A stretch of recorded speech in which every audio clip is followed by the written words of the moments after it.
Hi ladies and gentlemen, welcome back to the channel. My name is Neville. This is Neville Media Inc. And on today's video, we're going to be talking about the head of the Hawks, Major-General Senona, and what transpired in the Madlanga Commission. And without any waste of time, let's get to this video.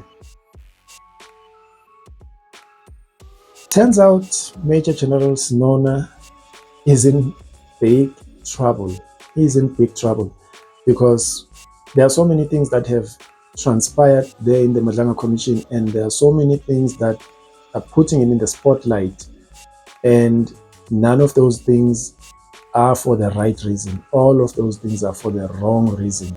Number one, he is accused of and he has admitted to this, of leaking police information to his friend Ket Matlala.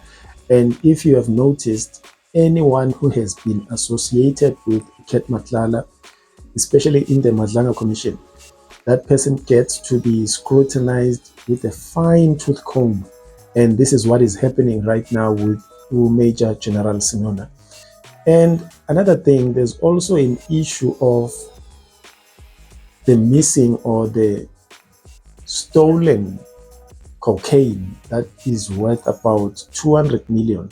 Yeah, all these articles, all these stories were published by major news outlets. There's a cocaine that was worth 200 million and it went missing. And things are not looking good for Major-General Senona, and there are so many things that were leveled against him. I'm not going to go into them one by one or in detail, but if you follow the Madlanga Commission, then you'll know that there are so many things that have been leveled against him. It seems as if all the people that are still going to appear before the Madlanga Commission, they are going to be in for some, for a surprise. They are going to be in for a surprise. They are going to be scrutinized. They are going to face a lot of heat when they get there.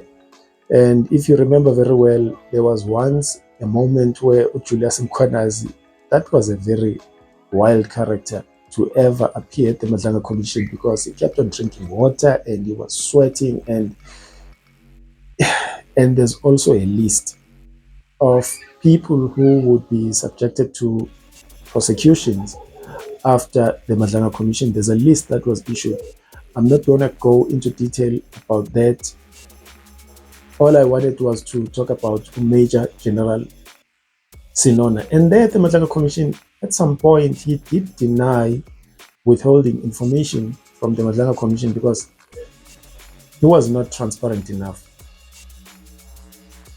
He was not forthcoming. And I guess it's a norm for someone who has been found to have been in a position where the person has been detected that they have done some misconduct. No one wants to account, especially the senior officials, like in this case of Major-General Senona. No one wants to admit and account to the things that they have done.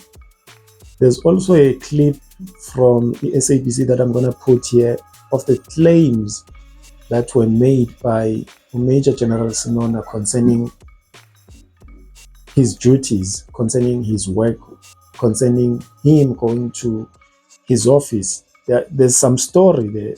There's a story that is going on, and I'm going to put that clip, and you'll hear for yourself and you'll decide yourself. Me, now all I'm doing, I just take stuff that is already out there publicly, and there's nothing special that I'm doing here. So, and there's also another issue of that information that was leaked by General Senona to Ket Matlala. At some point I was watching, I saw some clips of what they were talking about there at the Madlanga Commission, because there was a mention of ID numbers and names of officials that were sent by Major-General Senona via WhatsApp to Ket Matlala. And looking at how these things are unfolding,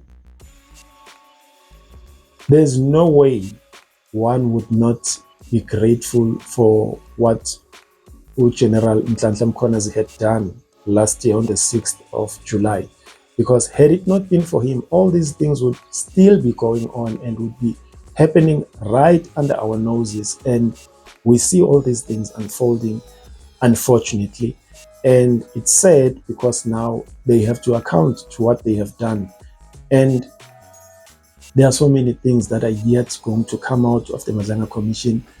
Just keep your eyes open and watch out. And you see these two committees, the Madlanga Commission and the ad hoc committee. And there was also another inquiry that was happening, that one of Shamila Batoyi. And thank God she's out of office now. Good riddance. She had been nothing but, yeah, I'm not going to say anything. But yeah, back again on Major-General Senona. There's a story that was published today by the IOL that KZN Hawks head was Lesetja Senona ordered to vacate office amid investigation. I'm not going to read the whole story. If you have time, you can go on IOL to check all these publications that are listed there against Senona, and you'll notice what is going on and you'll get the gist of the story that is cooking against him. So, hey, from me to you, let me end this video right here now. And after this, there's a clip that I've inserted from SAPS where a reporter is asking another officer who was working in the building where Senona was working. And you'll listen to that clip and you'll hear everything that they are saying there. And from me to you, I'm signing out. I'll see you on the next one. Hopefully tomorrow. Yeah, let's do this tomorrow. Yeah, I'll see you tomorrow. Peace. Take care. General Senona had and still has every right to enter this building because he has got credentials to enter the building. He can either enter this building with his vehicle registered to enter here through the vehicle entrance and go and park as it parking at parking level 1, or he can come through this entrance here and sign the register, use his fingerprints of face recognition and get in. He has got that right. Still has that right. He can come now here and go through. Nothing has changed. So the main issue that you have is that he's broken the security protocols in terms, as you were saying, Colonel, of not going inside and not. Did the officers who engaged, the security officers who engaged with him on the instruction of Lieutenant General Madlanga Commission, did they get a response to him as to why he chose to not sign in? What led to this was the unusual activities on the day. A senior officer of his caliber will come into this building, enter with his vehicle, go and park in his parking and go to his office and do his work. No questions. But him coming, parking across the street, that was unusual. Parking for a long time with another colonel, leaving his car and getting in his car, sit inside his car.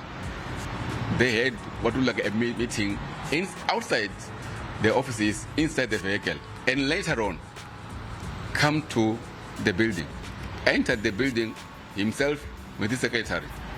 He chose not to sign but went through to his office. Secretary signs, she followed.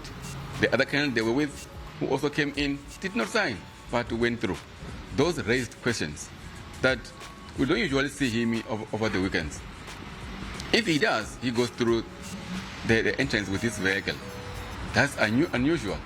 Not signing here is a bit of protocol because we must know who entered here at what time and for what. That's why you give reasons why you are getting into the building. And officers who were sent to him were to ask what was he doing in the office.